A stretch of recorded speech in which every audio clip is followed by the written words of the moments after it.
अपने दैनिक रूटीन में शामिल करो शिव को।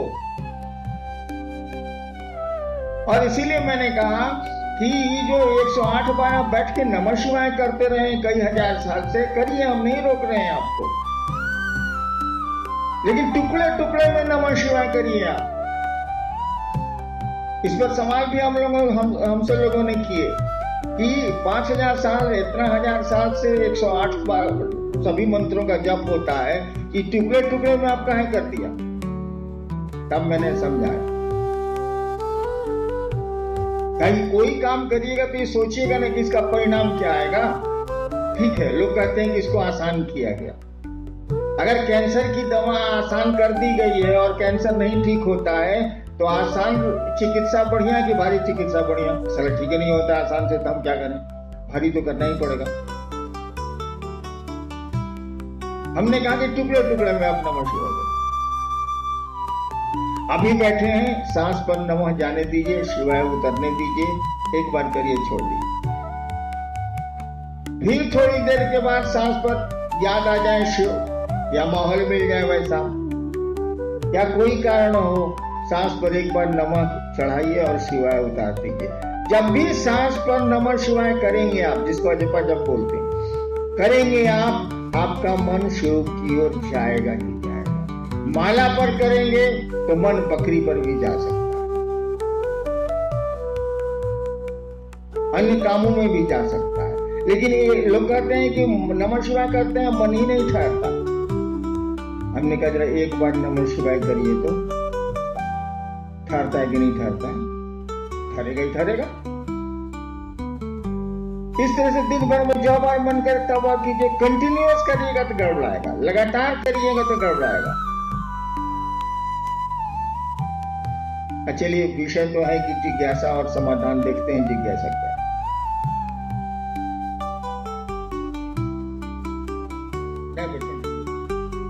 है? नवादा वारसलीगंज से हैं। शिव कार्य में हम कैसे आगे चल पाएंगे? परेशानी तो आती है, साहब दया कर दीजिए। आधा बोल गए, ये परेशानी आती है और परेशानी जाती भी।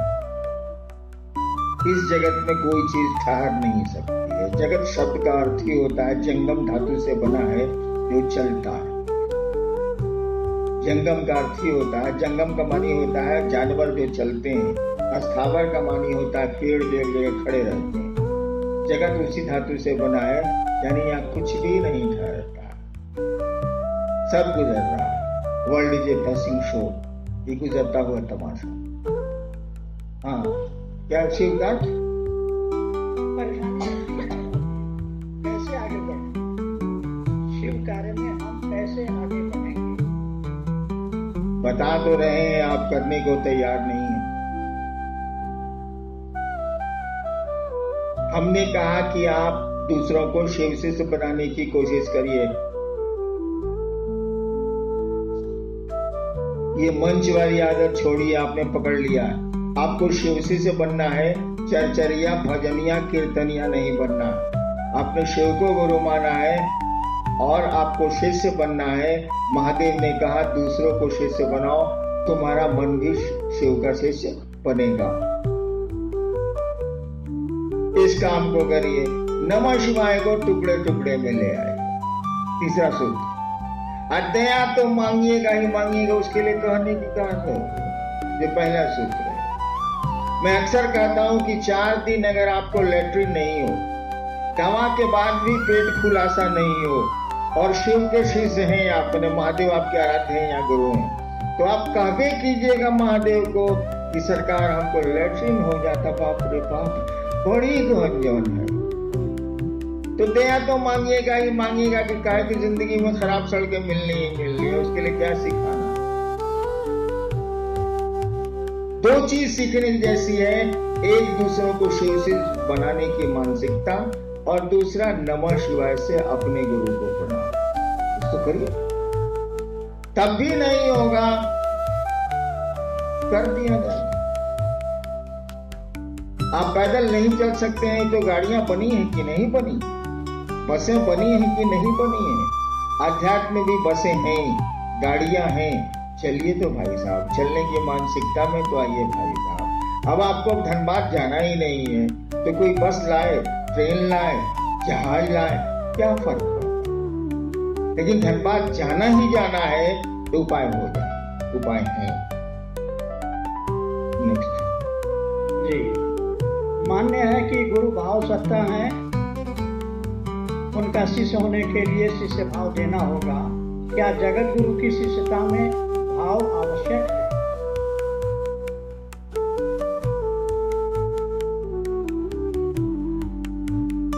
सवाल सुना आपने, फिर से पढ़िए।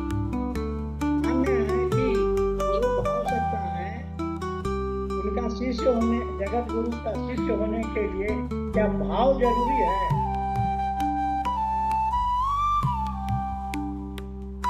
बिल्कुल सही है कि गुरु भाव सकता है, पिता भाव सकता है, पुत्र भाव सकता है, माँ भाव सकता है, बेटी भाव सकता है, माँ बाप सब भाव सकता है। ये संबंध भाव पर ही टिकते हैं, लौकिक हो या परलौकिक। अध्यात्म कहता भी है कि भावे लभते देवता, भाव से देवता उपलब्ध होते हैं। अध्यात्म का सूत्र ही है भावे लभते देवता, भावेन देव दर्शनम, भावेन परम ज्ञानम तस्मा। हाँ, उसकी इसीलिए भाव का अवलंबन करो, ये सही बात है। लेकिन एक बात बताइए, आप लोग कर रहे हैं फटाफट, पर जल्दी जल्दी स्वीकार। जिसको समझा रहे हैं उसके पास भाव है क्या? आपके पास हो सकते हैं, उसी के तहत आप घूम रहे हैं, लोगों को शिव से बना रहे हैं। जिसको बना रहे हैं उसके पास शिव के प्रति भाव है क्या? नहीं है। और उसका इंतजार भी आप नहीं करते कि भाव है कि नहीं है। आप केवल इतना ही देखते हैं कि वो स्वीकार कर लिया कि हम शिव को गुरु मानेंगे और कह दिया कि हम 3 को काम करेंगे, आपका काम खत्म, आगे बढ़िए। यही ना है, उसके पास तो भाव नहीं है। और कहा गया गुरु भाव सकता है, तो आपकी मेहनत बेकार चली गई ना भाई साहब, कि नहीं चली गई? मेहनत बेकार नहीं गई। देवताओं से जोड़ने के लिए भाव की आवश्यकता है, बिल्कुल सही है। गुरु भी भाव सकता है, ये भी बिल्कुल सही है। लेकिन आपको निर्णय लेना होगा कि आपका गुरु है कौन, आपका मास्टर है कौन। आपका गुरु है शिव, जो गुरुओं का गुरु है, उससे बड़ा गुरु हो ही नहीं सकता, वो ईश्वर गुरु है। ईश्वर है इसलिए गुरु। और गुरु की एक खूबी क्या होती है, शिष्यानुभूति की, जिन्होंने पढ़ी होगी उनको पंक्ति याद होगी। गुरु अपने शिष्य के मानसिक तल पर आकर उसे आध्यात्म की ऊंचाई में ले जाते हैं। बाकी जो भी हो, लेकिन इसका अर्थ उसका यही है। गुरु अपने शिष्य के मन के तल पर, ऐसे शब्द हैं, मन के तल पर उतर के ले जाना पड़ेगा। अब लड़का को आप पूछ रहा है तो उसको आप एबीसीडी कैसे समझाइए, कौन से शुरू कीजिए? तो गुरु का नियम है, शिक्षक का भी यही नियम है, वो विद्यार्थी के स्तर पर उतर के उसको टालता है। गुरु भी यही करते हैं।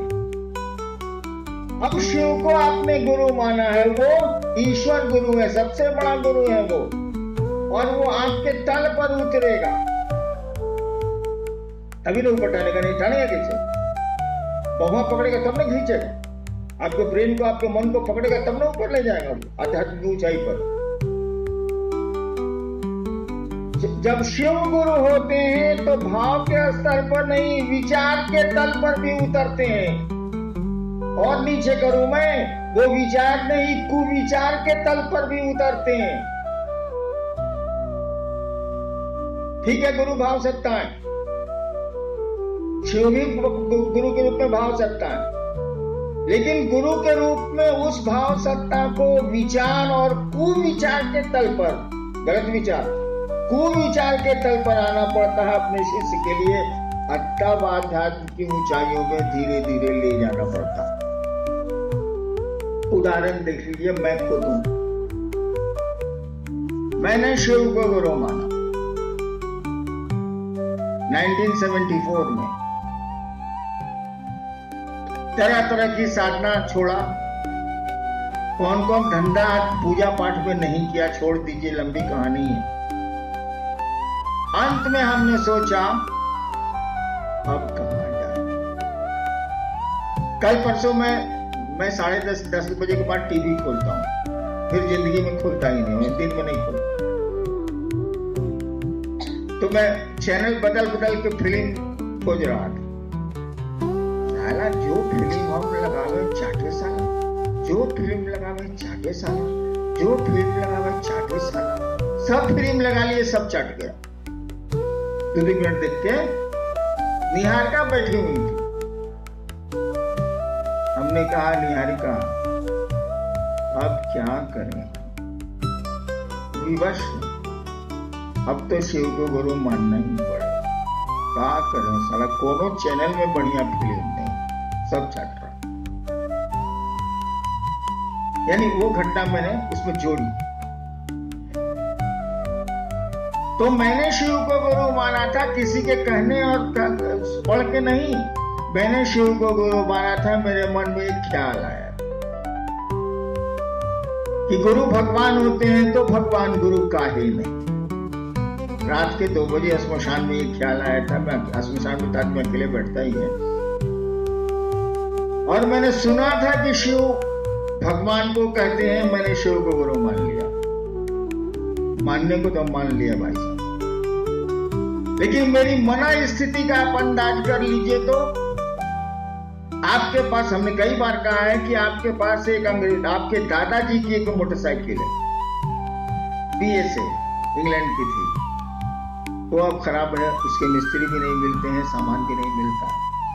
आप बड़ी चाहत रखे हुए हैं कि एक दादा की मोटरसाइकिल है, कम से कम दिखाने के लिए, चलने भर के लिए तो बन जाए। आप सब गैरेज में गए हैं, मोटरसाइकिल के गैरेज में, और सबने पैसे लिए हैं और किसी ने ठीक से नहीं बनाया। आपको मालूम होता है कि एक बूढ़ा मिस्त्री है जो अब मोटरसाइकिल नहीं बनाता है, लेकिन है वो बड़ा पुराना, महादेव है वो बड़ा पुराना। आपको अब शौक है मोटरसाइकिल बनाने का, तो क्या करिएगा, जाइएगा नहीं। वहां ले जाके मोटरसाइकिल आप लगाते हैं, पूछता है क्या तुमको भरोसा है कि मैं मोटरसाइकिल बना दूंगा। अब बनवाने के लालच में भले कह दिए हो है, मनवा कहेगा ये पे चुटका बनाओ, सॉरी माफ करिएगा, ये साला क्या बनावेगा, सब पैसा लेके उल्लू बना दिया, बुढ़वा का बनावेगा साला। एको को मोटरसाइकिल इसके कारखाने में हिले नहीं है। लेकिन उसने कहा कि बउआ 2 दिन के बाद आई। आप गए, मोटरसाइकिल मारा, एक ठीक भन से स्टार्ट हो गई, ताकि ले जाइए। आपने पूछा कितने पैसे हो गए, उसने कहा कि मैं अब मोटरसाइकिल बनाता नहीं, मैं पैसे नहीं लूंगा, तुम दो। अब आप उस मोटरसाइकिल से चले कुछ दिन, मस्ती से शहर देखता रहा कि साला बाबा दादा आदम जमाने का मोटरसाइकिल चला रहा है, ये जो है से देखे साला उसको। नई चीजें खूबसूरत होती हैं तो पुरानी चीजें भी खूबसूरत। अब कोई कहेगा कि मेरी मोटरसाइकिल खराब है, उसको राय दीजिएगा, उसी के पास जाओ, साला पैसों नहीं लेता है, कमाल का बनाता है। तो मैंने भी शिव को गुरु माना था, तो ये सोच के माना था कि साला और गुरु तो बेईमानी करेगा तो पंपलेट भी छाप सकते हैं उसके खिलाफ। ये महादेव का बड़ा करेगा, कुछ नहीं देगा तो साला उसके खिलाफ पंपलेट छापेंगे तो पब्लिक है मारेगा साला। सचमुच में मैं सोचता था, और क्या क्या धंधा नहीं करता था कि शिव हमारा कुछ भी बिगाड़ ले। बनाने का तो कहां सवाल, बनाने की बात आदमी तब सोचता है विश्वास हो, भरोसा हो। मुझको कुछ था ही नहीं। मैं सोचता था कि कुछ हो इसको पावर है तो मेरा बिगड़ेगा, बिगड़ो। जितना उल्टा काम आप शिव पूजा में जो करते हैं, ठीक मैं उसको उल्टा करता हूं, बिगड़ो। आइए अब उसी बात पर विचार से शिव गुरु से जुड़ा जा सकता है। हमने कहा कुविचार से भी जुड़ा जा सकता है, उनके बारे में गंदे विचार हो तब भी जुड़ा जा सकता है। शिव देवता से नहीं जुड़ा जा सकता, शिव गुरु से जुड़ा जा सकता है, क्योंकि वो तो जानता ही है कि विद्यार्थी सलाम को करिए में करेगा, इसको पढ़ने का मन नहीं करता। इसीलिए मास्टर तो अपनी जिम्मेवारी निभाएगा, कैसे हो पढ़ा के आपको पढ़ा कर कलेक्टर बना दे। तो शिव भी जानते हैं कि जगत का प्राणी है, जीव भाव के आकर्षण में है, शिव भाव कैसे जाएगी, कैसे कैसे आगे चलेगी। और तब वो विचार करेंगे कि सुंदर विचार शिष्य के नहीं है, तो हमारे सुंदर विचार होइए जाई तो तहां कौन जरूरत बाबू, हमारा कपड़ा साफ है बा तो धोबी क्या कहे जाए। जब सब ठीक ही है तो गुरु के पास क्यों जाएंगे हम? या तो सब गड़बड़ है, सब कुछ विचार भी गड़बड़ है। भाव तो बहुत ऊपर की चीज है, भरोसा होगा, विश्वास होगा तब न भाव जगे, तब भी वो जुड़ते हैं। और मैं इसका उदाहरण हूं, केवल मैंने सोच लिया था कि मेरे पास अब कोई चारा नहीं है, सारा टीवी चैनल में कोनो बढ़िया फिल्म नहीं है, अब क्या करें हम बाप। मैंने शिव को गुरु मान लिया, पूरी तरह निराश, हताश। महादेव के प्रति जितने दुर्भाव हो सकते हैं मेरे पास थे, लेकिन गुलाब के फूल को गुस्से में मरोड़िए या प्रेम से उसको सूंघिए, दोनों के परिणाम बराबर होंगे, दोनों में सुगंध है। गुरु की यही खूबी है कि शिक्षक मास्टर को गाली देता रहता है विद्यार्थी, तब भी वो जानता है कि इसको पढ़ने का मन नहीं है, इसीलिए ऐसा करता है और धीरे धीरे उसको पढ़ाता है। तो ये बिल्कुल सही है कि गुरु भाव सकता है, लेकिन शिव गुरु आपके विचार के तल तक उतरते हैं, यानी फटाफट आपका पूरी तरह कार्य करें। विचार के तल पर ही नहीं उतरते हैं भाई साहब, आपके कुविचार के तल पर भी उतरते हैं। खाली स्वीकार करिए ना कि चलेंगे, शिव को गुरु मानेंगे तो मर्द के स्वीकार करिए। जब मान लिया शिव को गुरु तो मान लेंगे, इसका जो होगा देखा जाएगा, साला कुछ नहीं मिलेगा तो हम जानते करते। मेरे साथ यही स्थिति थी, कोई विकल्प नहीं था, कोई चारा नहीं था। सही है ये गुरु भाव सत्ता हो, लेकिन शिव गुरु भाव सत्ता ही नहीं, विचार सत्ता भी है, कुविचार सत्ता भी है। जुड़िए तो भाई साहब। मंत्रों का जप भाव की स्थिति में ही फलदायी है। और फिर आगे रूप से ही अपने दूसरी लाइन जो है दूसरी दी जाए तो भी पढ़ ही देते हैं। शिव के शिष्य भावांतरण हेतु अजपा जप विधि से अपने गुरु को नमन करने के निमित्त, लंबा टॉपिक है जी, वैसे ने कहा ये पहला ठीक है, मंत्रों का जप भाव की स्थिति में ही फलदायी है। कौन बड़का बात है? शब्दों का इस्तेमाल अर्थ की स्थिति में ही फलदायी, यही तो कहा। शब्दों का इस्तेमाल अर्थ की स्थिति में ही फलदायी। एक बार मैं केरल गया, हमारे साथ गुरु भाई लोग भी गए। एक दो गुरु भाई मिला, वहां का लोकल स्थानीय लोग सब ये लोग समझाए, वो लोग बुझबे नहीं कर। बच्चे भी तो बुझते नहीं खे रहे। गुरु भाई सब आपस में बोल गया, उसका कान खड़ा हो गया जो बोल रहा था।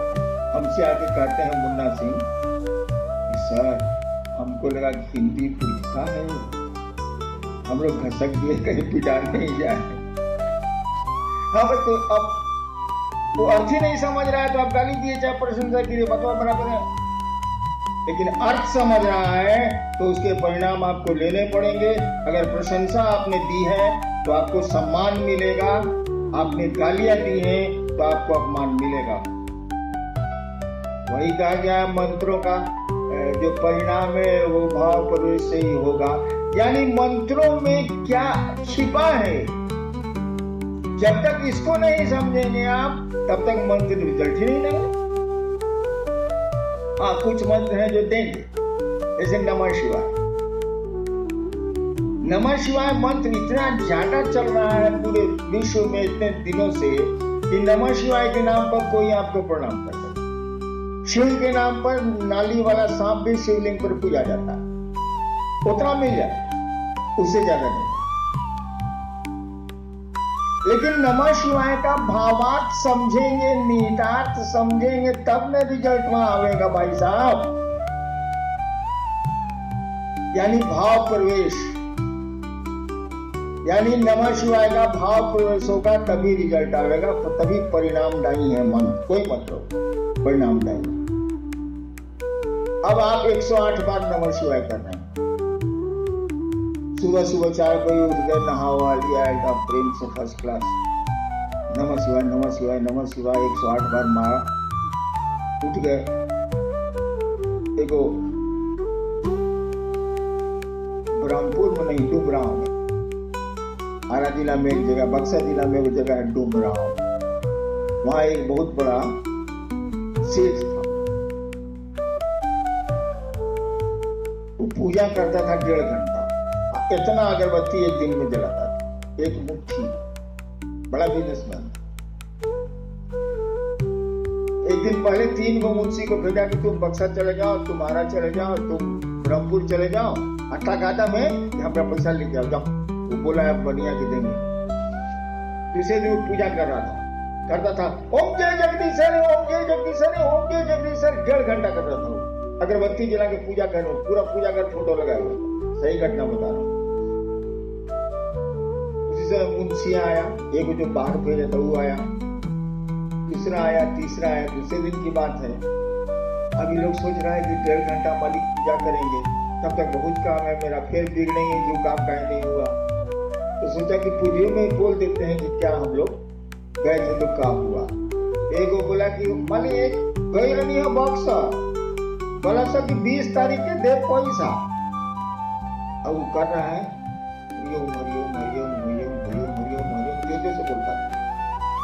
जैसे ही बोला कि 20 तारीख के बहनचोद हरिओम बहनचोद हरिओम मदरचोद हरिओम मादरचोद हरिओम, साला कहा था पैसा देने को मदरचोद, जिसको देना भोसड़ी वाला, साला हरिओम हरिओम हरिओम हरिओम, तेरी मां चलो हरिओम हरिओम हरिओम।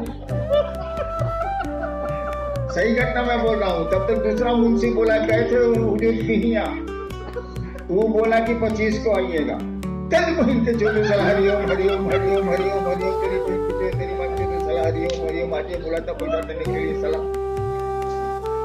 यही पूजा है, 1.5 घंटा करता था, इतना मुट्ठी अगरबत्ती जलाता था। वही सुबह सुबह आप नहा लिए, नमः शिवाय करने बैठे, सही मंत्र भी आपको मालूम है, सही आसन भी किसी ने आपको सिद्धासन सिखा दिए हैं या पद्मासन कर रहे हैं। 108 बार में 100 बार नमः शिवाय होगा, 100 बार महादेव का ध्यान होगा, 100 बार धरती का ध्यान होगा। आइंस्टाइन का ब्रेन चेक किया गया, इतना बड़ा वैज्ञानिक था विश्व का। चेक करके मालूम हुआ कि वो कंसंट्रेट कर रहा था 9 सेकंड मैक्सिमम, 9 ही सेकंड एकाग्रचित हो ही पाता था, 9 सेकंड से ज्यादा नहीं हुआ। हम लोग तो आइंस्टाइन का ब्रेन रखे नहीं, तो 4 सेकंड 3 सेकंड तक कंसंट्रेशन होगा। जप का विधान है कि जो मंत्र होगा उसके देवता का स्मरण भी होगा। जप विधि में समझा नहीं रहा, लेकिन जप का विधान है कि आप होंगे, मंत्र होगा और मंत्र का देवता होगा। मंत्र के यानी गुरु होंगे। तो आप जप कर रहे हैं नमः शिवाय नमः शिवाय नमः शिवाय, अभी बीच में मदद सलाम पैसा नहीं किया, नमः शिवाय नमः शिवाय नमः शिवाय नमः शिवाय नमः शिवाय। कितना देर नमः शिवाय हुआ भाई साहब? ये जप कितना देर हुआ? और आधा घंटा के बाद 20 मिनट के बाद आपकी पूजा समाप्त होने के बाद धरती में जो फंसे तो फिर सुबह भी पूजा याद आएगी।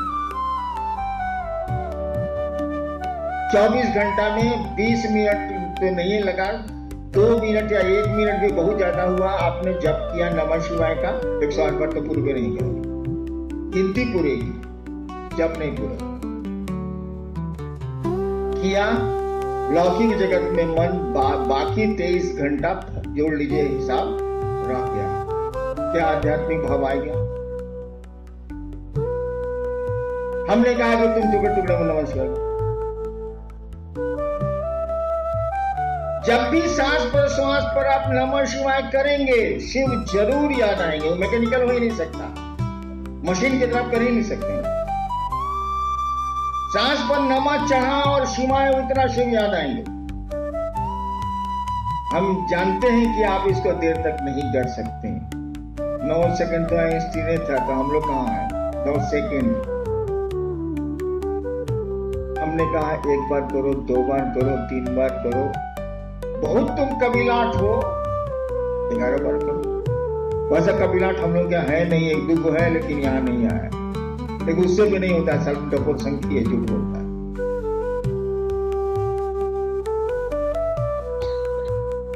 फिर आप आधा घंटा के बाद नमः शिवाय करिए। इस नमः शिवाय का असर आधा घंटा तक रहेगा, महादेव फिर याद आएंगे। एक बार किया है आप, ताकि मैकेनिकल तो है नहीं। फिर सांस पर नमः जाने दीजिए, शिवाय उतरने दीजिए। इस तरह से 24 घंटे में कई बार आपको शिव याद आएंगे, और जैसे जैसे शिव याद आएंगे शिव अच्छे लगने लगेंगे, अपना लगने लगेंगे, और नमः शिवाय का भाव प्रवेश होने लगेगा। 108 से जल्दी ना भाव प्रवेश हुआ टुकड़े टुकड़े में, रिजल्ट जल्दी ना आया, उसे तो हो ही नहीं ना। चलिए,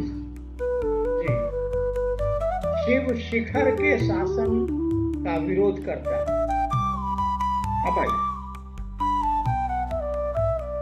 हालांकि ये पंक्ति शास्त्र की नहीं है, सब मेरी है, मैं पूरा फाती आदमी हूँ। जिज्ञासु चाह रहे हैं कि आप भी इस पर विस्तार से। मैं अक्सर कहता हूँ कि शिव शिखर के शासन का विरोध कर, यानी अगर बॉस बनिएगा तो उसको ये बात पसंद नहीं। इसीलिए किसी देवता के गण नहीं होते। आपकी किताबें कहती हैं कि गण मात्र शिव के होते। शिव के गण हैं, वो भी रद्दी सद्दी आदमी, भूत प्रेत पिशाच ये वो।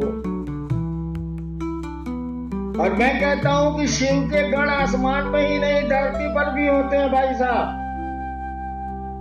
सही बोलता हूं। किसी देवता के गण का नाम आपने नहीं सुना, होते ही नहीं।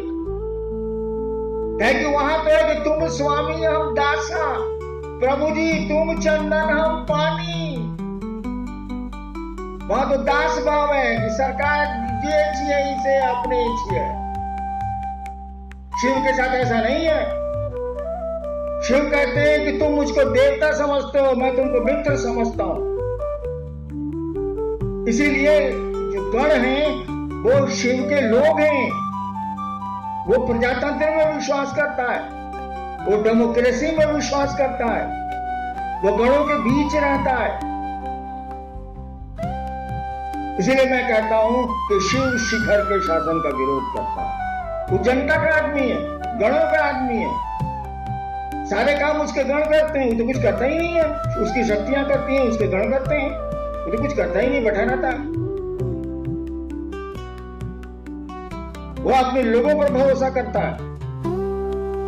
उसकी दुनिया उसके लोगों से चलती है। इसीलिए कहा गया शिव के गण होते हैं, और किसी देवता के बारे में कुछ कहा ही नहीं है, गण होते ही नहीं, दास होते। शास्त्र भी बोलते हैं, शिव के बारे में बोलते हैं प्रभुम, आप प्रभु हैं, ईश्वर तो नहीं है। ईशम, ईश कहते हैं कंट्रोलर को, जो कंट्रोल करता है, इसी से बना ईश्वर। ईश का मानी जो कंट्रोल करता है। अब वो कंट्रोल किए हुए हैं, फायदा नहीं भागने देगा। प्रभुम ईशम गुणहीनम, गुण कहते हैं बंधन को। गुणहीनम मतलब आपके पास कोई गुण नहीं है, कोई बंधन ही नहीं, सब बंधन मुक्त है। ईश्वर है ही तो बंधन मुक्त है ही। गुणहीनम उलट दिया अशेष गुण, कल कोई गुण तुम में नहीं है। अब गुण गिनाएगा तो सारा खत्म नहीं होता। शिव के बाद शिव का यही पैराडॉक्स है। कहा कि गुण ही ना, आपको कोई गुण नहीं है। हाँ भाई, ईश्वर है तो गुण कहां से है? फिर कहता है कि अशेष गुण, हम जितना गुण गिराते हैं फिर पहुंच जाता है। अब क्या करें हम?